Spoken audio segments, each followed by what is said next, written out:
So many people are so scared of failing that they think, well, I've written a book, but I'll never show it to anyone. I've got an idea, but what if it doesn't work? And when they begin to see, oh, it all tracks back to a thought which I'm free to change, it's very liberating, it's very empowering. Really, the only thing wrong with you is you don't think you're good enough. But it's very simple to think a different thought, because we own our thoughts. We have to remember something. The mind has no choice but to act on our thoughts. We have an incredible choice to think better thoughts. Strongest force in all of us is we must act in a way that matches how we define ourselves. So your mind's job is to make your thoughts real. The job of your mind is to listen to your thoughts and to start to make them real. People say, I don't know what I was thinking of. How did I end up in this mess? Well, you were thinking, I'm not going to succeed. Everything's not going to work out. If I start that business, it will fail. If I write the essay, it will get a bad mark. So I'm just going to procrastinate here and do nothing, and then I can't fail. And when you take people back to that, you know, procrastination and self-sabotage is nothing more than a reaction to a thought that I'm not enough. My mind believes that everything I tell it must be true, whether it's good or bad, helpful or very hurtful. So we've got to get into the excellent habit of saying, I can do this, I've got this has got my name all over it. No one can do this better than me. If they could, I can still do it my way. Somebody like Eminem, who's a great reference for lost kids because nobody believed in him and nobody believed he could be a rapper, but here he is, and he put his anger into rapping, and then they go, oh yeah. But that's the thing, you get to edit your story, upgrade your story, rewrite your story, change your story.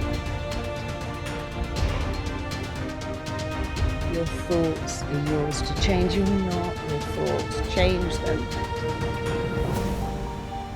So your life can change like that if you just get into the excellent habit and keep going of dialoguing better with you.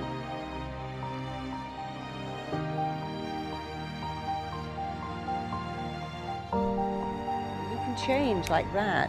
Can you change in 21 days? You can change in 21 seconds if you know how. In fact, you can change twice every day, first in the way you think and the second in the way you act. You know, your life can change immediately when you change your dialogue. There are many people who've told you that, you know, I just stopped saying that. So we all get a choice. Oh, I'm such an idiot, I forgot. I got that wrong, but then even when you get something wrong, what did you learn? You know, a person who never made a mistake, never made anything, your mistakes teach you. So even when you make a mistake, well, I learned something. I learned I'll never do that again. You know, occasionally when I'm traveling, I go, okay, we've forgotten our chargers. Let's always keep them in our travel bag. Let's always keep them there. When you make a mistake, it usually enhances your education if you learn from it.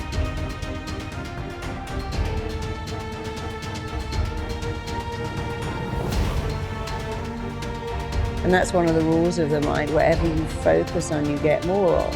And you can't be in two lanes, so pick a better lane, go into that better lane, keep telling yourself better things, think better thoughts.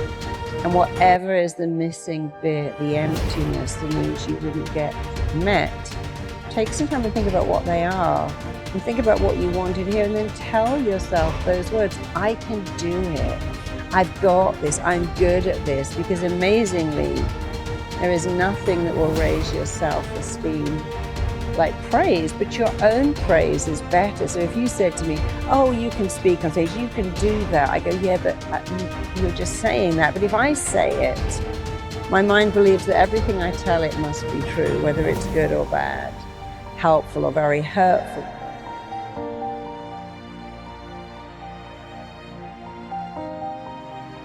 have the words you want to hear, what I call the missing bit. What have you been longing to hear? Well, don't give that away and don't give that up. Start to say it yourself because it sinks in. Whoever's saying it, it sinks in. But when someone else says it, they might have an agenda. You're great, could you lend me some money? But when you say it, there is no agenda. Think of your unmet needs. The emptiness in you is what you didn't get as a kid. You didn't get love, you didn't get praise, you didn't get recognition, you didn't get celebrated, you didn't even get gifts, and that's horrible. But imagine if you could start to say those things. I matter, I'm significant, I'm lovable, I'm worthy, I'm enough. And then you'll start to fill up that emptiness. The not enoughness becomes enoughness. And actually, when you do it yourself, it's way more powerful anyway because you have no agenda.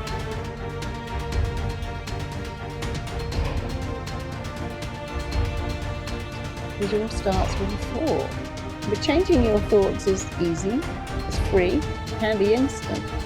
And so I really like to simplify what makes humans tick, because what's the point of making it complicated? How does that help anyone who says, well, I'm messed up and so hard to change and people can't change? It's like, well, that's not correct. Who taught you that? From the minute you're born, you're changing.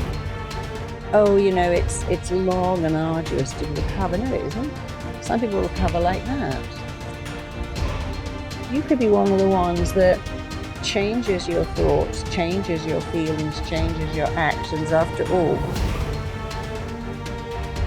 And if you could look in your body and see the inflammation, the stress hormones, the cortisol you create from thinking negative thoughts, you would never do it again. So we got to remember our thoughts are not our thoughts. They're a blueprint that our mind, body, and psyche are trying to make real. And if you could only think better thoughts, you'd give your mind an easy job.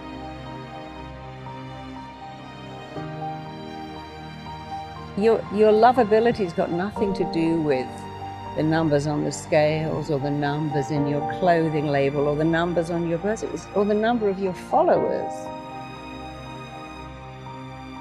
So we get very consumed by the number. I need to be thinner, taller, smarter, better grades, more followers.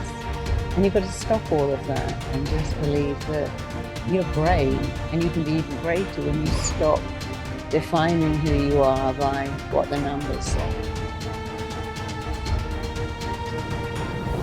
And so we all have a gift, and I think your challenge is find out what you love to do and become brilliant at it. And we've all got something unique that we can do.